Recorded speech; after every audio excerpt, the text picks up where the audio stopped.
It's on again. It's electricity, power management, and more. Welcome back to my YouTube channel. This is multi-skilled electrician. So before we go into today's video, I want you to subscribe to my channel, multi-skilled electrician, and also don't forget to click on the bell icon so you will receive notification for uploads that will be done later on. Okay, so I recently did a video on the importance or the significance of apprenticeship training, and like I said, apprenticeship training is much important or very significant in the West, that is United States of America, United Kingdom, and other advanced countries. Apprenticeship training is not a thing of the past as some Ghanaian you think, so you can check out that video as well. Okay, so today I am going into choosing the right person to be an apprentice to. Okay, so it's basically about where you get trained, because where you get trained also will have some kind of impact on you. In my case, it did, because when I started my journey, okay, so I started my journey in 2005, right out of vocational school. I got enrolled into an apprenticeship training with a very known electrical firm or company in Cape Coast. So my master or my boss was basically doing a whole lot of projects in the University of Cape Coast, Wesley Girls High School, Infantimel Girls Senior High School, some big projects. So we were working on these projects, and also some hospital facilities within the central region of Ghana.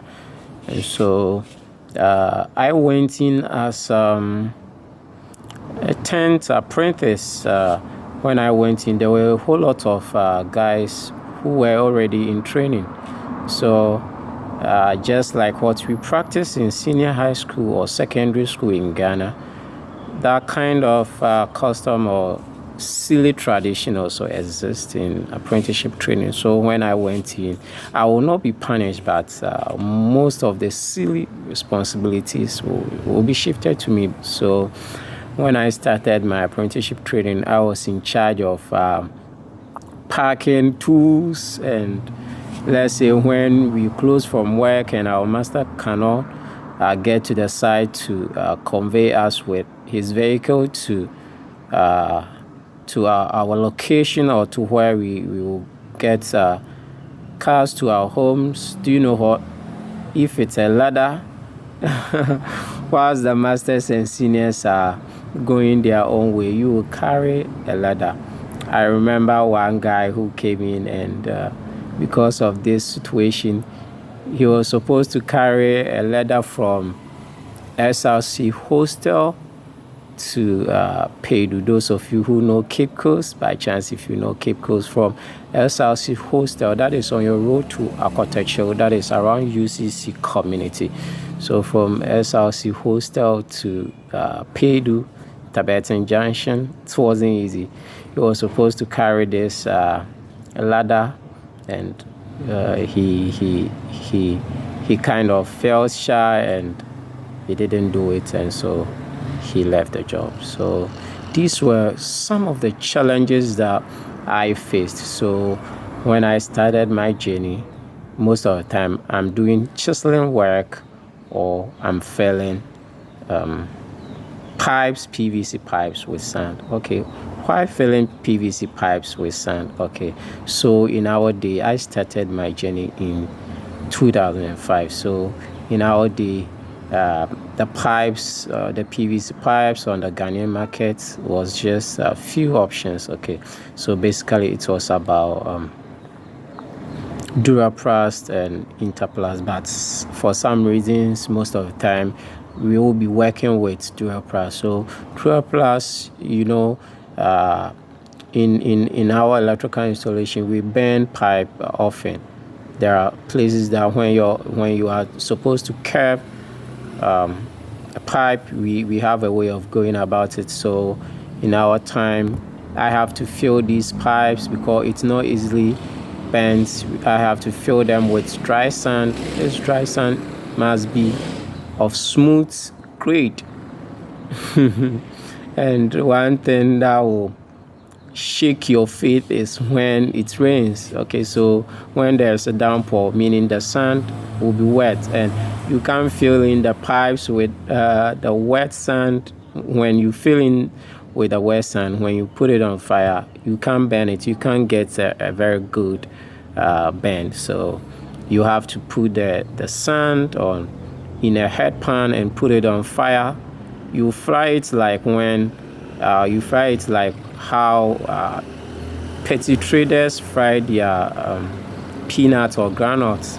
You fry it that way, then you get a dry sand, and you fill it with the pipes. Then you go on with your work. So specifically during our work in University of Cape Coast main administration block in UCC, that is science, that is a new site. I was filling in a day. I was filling over 200 pieces of PVC pipes, and also I remember another one at Wesley Girls High School. There was a hostel that was being built, and so we were working on. And when we go to site, or when we get to site, I have to fill all the pipes that were supposed to burn them, and I'll fill them and also burn them as well. And when I'm done with this, I will have to tackle the chisel work, because the seniors are the bosses, or the masters are the bosses, and they don't want to go into a dirty job. So I was assigned to that. And also one thing I was lacking was, because I was at a very disadvantaged position. I was the 10th apprentice, and so when we get to site, the main electrical work is being done by the masters and also the seniors. So as a very junior boy or apprentice, I don't get near this stuff. So what I was doing was, when I get any chance, I sneak in to where they were doing electrical wiring, let's say fixing of or installation of distribution boards, electrical fittings, and other stuff. I would just sneak in and I would just go and observe things for myself. When I was growing up, I was very quiet and a very shy person, so I wasn't into so much questioning and stuff like that. Though when I stumble on some places, I will ask questions, but most of the stuff that I learned from this company was really from observing things and doing it or trying it myself. I'm one person that when you are doing something, I learn positive stuff. I don't learn negative stuff. So when you are doing something, I'm there. I'm just observing. I'll do it the next time. Yeah, that's the kind of person I am. So I was learning through observation and stuff like that. And so I was there. The work was very difficult. Let me tell you. In my time, do you know what my chop money was? My chop money was 1 cedi. 1 cedi. It was I think it was something little below 1 cedi when in 2007, when the redenomination of the Ghana cedi came about. It was increased to actually 1 cedi. And with a 1 cedi, when one of the masters is giving you the money. We were a couple of some few boys, so when the master is giving you the money, he will silently, or he will whisper into your ear, when you go, bring this balance to me. So you see, you are left with some pesos to feed on in a day. And also it was a very trying work. And so if I were not to be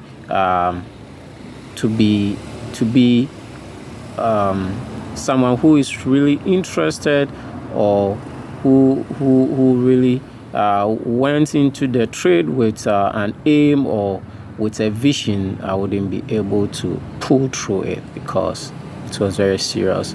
Sometimes when we are coming from the site, you have to carry a full bag of chisels and hammers because with over 10 people, you can actually count the number of chisels and hammers, and these are very heavy stock. So I was carrying this stuff, and whilst they were working freely, they were walking freely, I'll be carrying something, and yeah. And so this was my learning process. Okay, so I am coming back to what I'm drawing at.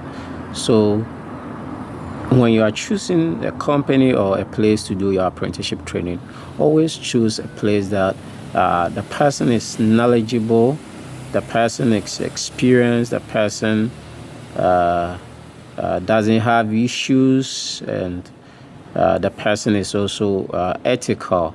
Because for me, as an observer, or as a person who observes stuff, if there are positive stuff about a place or about someone, I quickly adapt to it. So you have to choose the persons you work with wisely, because one, you are going to learn based on the kind of jobs that the person get. For example, I am able to install and work on both single and three-phase electrical systems or installation because of where I did my apprenticeship training. But I know a couple of electricians who are not able to work on three-phase. They are able to work on only single-phase, but they cannot work on three-phase. And also there are some couple of electrical disciplinaries that they cannot carry out. For example, we have a type of ceiling called tricycle ceiling. And so for this tricycle ceiling, I know a couple of electricians from where they learned their trade, they cannot work on. And also when it comes to work on the putting pipes in the deck, or in the decking, electrical installation, PVC installation, there are a whole lot of electricians who cannot work on these places because of where they learned their trade. And so you see how important where you choose, or the person you choose to have your training with is. Okay.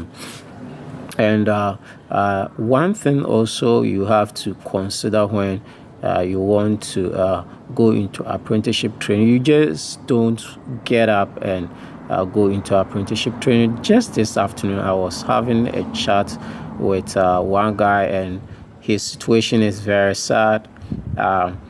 So this master, when this guy got enrolled in Ghana, okay, let me give a brief. In other places, I know they don't take any apprenticeship training, but in Ghana we take apprenticeship training. For me personally, I was doing it for free, but I have changed that thing. I'm now charging. I take an apprenticeship fee of 500. You also bring a mineral or 1 crate of malt, and also lighter. We use lighter for our pipes. We use it to open sockets and stuff like that. So I take these things. I was doing it for free, but people were messing up. Even now, they are still messing up. So you have to bring in measures to took care of these staffs. Okay, and so this guy went in to pay 700 cedis to this master, and this master is not really getting jobs, and that means this boy is not getting the opportunity to learn the trade, and also meaning this boy is really stuck on his way. And he was chatting with me that he wanna come to me, and I'm saying, I was asking him, I wanted to know for how long he has been with this master. And so I was trying to tell him that as a human being, you have to do things, you have to understand people, you have to actually read the economic situation of the vicinity or the country that you come from. I know I'm coming from Ghana. It's a third world country. Money is not at the disposal of people, so I take this 500. People take up to 2,000, 3,000, but I take 500 because I want to help youth here. You know, one thing I believe in is when you help someone, you don't know. When you help someone, it's life is like a circle. It will go all the way round, and it will come back. Okay, so that's my ideology of helping people. Okay, so when you are enrolling with me, I give you 3 months period, because I know people who were excited. I want to enroll with you. I want to come and learn these skills or this electrical trade. But after some few time, they were fed up. Okay, so I don't want you to come and waste your money or come and throw your money away. So I give you this 3 months period. When the 3 months elapsed and you are okay, you still have the desire or the interest to continue with your training, then that's fine. You come with your 500 cedis with 1 crate of malt or any soft drink, and also your 5 lighters or lights or matches for us to work with it aside, and we are good to go. And this boy had paid the money to the master, but the master is not getting jobs, and this master is not also building networks. You know, as an electrician, as even if you have your own company, you have to build network with other electricians or other companies or other people, because when I know Kobna also knows someone. Kobna also knows some people that I don't know. So when you are in touch with someone, meaning you are in touch with their network as well. So that's how I do stuff. So this boy is stuck and he's thinking of what to do.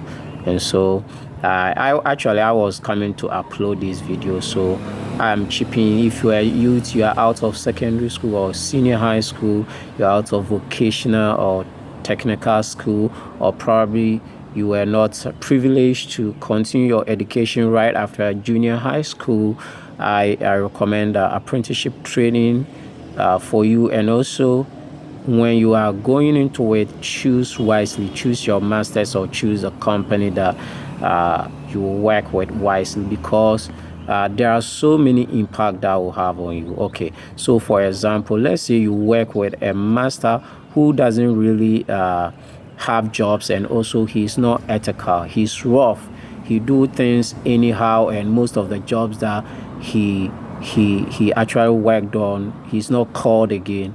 Which kind of network are you going to build? Because when you are under me, when you are working with me, you should be wise to be able to take advantage of my network. When I am working, whilst I'm working with you, you should be very wise to build a network around my network, because automatically I'm passing on my network to you, or those that I work for, my clients or my customers, I'm passing them on to you. So let's say you are working with a boss or a master or a company who lacks job or who is not ethical, so they lose their jobs, and so they are jumping from one place to the other. What are you going to build on? you have zero network to build on. Though some of us, we were able to build our own network, but it's not everyone. I know people who are very good electricians when they are working under someone, meaning when you instruct them, do A, B, C, D, they are able to do them. Not that they are not knowledgeable or skillful in what they do. They are, but they always need someone to command them. You see, so we have people, different people in this world. And so one, because you will use the network, or the customers or the clients of your master or your boss or the company that you do apprenticeship training with. So you choose this stuff very carefully, you choose them wisely, and finally, as a human being, you should also have some kind of curiosity. When you want to do something, you have to be curious about it. You research about it. You also do your own studies whilst you are learning on the apprenticeship training. Whilst you are with the company, you are also open. You also open your ears, especially things that will contribute to your growth. You also pay attention to these things. And like I said, apprenticeship training, you have to learn how to be ethical. You have to learn how to reason, and you have to learn how to use your common sense, because most of the things, I am not teaching like a lecturer or a professor or an instructor in the senior high school or in the normal formal school they teach. No, we use the trade that for my area, we use electrical. So when we are site, what we are doing or what we work on is what we are using to teach you. So you have to open your eyes. There are some boys that when they are side, they will be looking as well. They will be browsing on their phone. They will not pay attention. It's going against you. Because when we are working, that's the time that you have to pay attention. When we are on break or when we close from work, you can go on your phone or whatever. Or when you receive a call, you can answer your call. You can talk on the phone. But when we are working, you have to really pay attention, and you have to pay attention to details and stuff like that. Okay. So, and this one last thing to all you masters, it's not everyone who is willing to teach people. Yeah, I know people who really know how to do their stuff, but they are not willing to take apprentices because some apprentices also really mess up. I've had my own share of that bad experiences, but still I continue to do the apprenticeship thing, because when you come and I see I cannot work with you, I'll just fire you, or I'll find a way of putting you away. That's it. Yeah. So to you also, the youth, you have to make use of you. For you, I don't really know. The thing is, you are living in such a generation that you should be prosperous than any generation. The internet is at your disposal, but you are just using it for joking and stuff.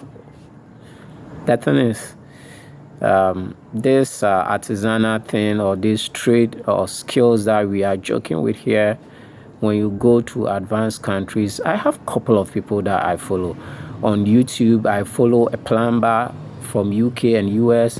I follow an air conditioner technician from US, UK. I follow a painter or a drywall worker or trade a worker on from US and also from UK, and I follow a couple of these people, and their earnings will just blow your mind, because in these advanced countries, these skills are really money.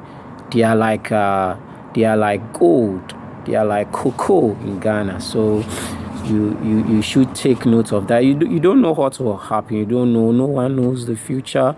We don't know the future. You don't know where you find yourself in the next 2 years, 3 years, or some years to come. So when you finally get into apprenticeship training, you learn it well, because it will help you in one way or the other. And in my final notes, just be respectful, be patient, be a learner. Don't talk back at your masters. Don't be disrespectful. No one will want to roll with disrespectful people, because I don't disrespect people, and I don't expect someone who working under me to disrespect me. And there are some other places in my company where I did my apprenticeship training. When people mess up, for myself, when people mess up, they get sacked. And when you get sacked, you bring in everything that the master will require. That is your graduation stuff. You bring it back. Meanwhile, you've not been able to benefit from the training, because you've messed up. They will give you several warnings, and when you don't change, when you don't become better, they will sack you. For myself, I went through it. I messed up one time, or some couple of times, and so my training was extended for good 1 year. I learned it the hard way, but it was all good. And so you must be respectful, you must be obedient, and you must be disciplined. You have to be disciplined enough to obey rules and regulations. And so that's that.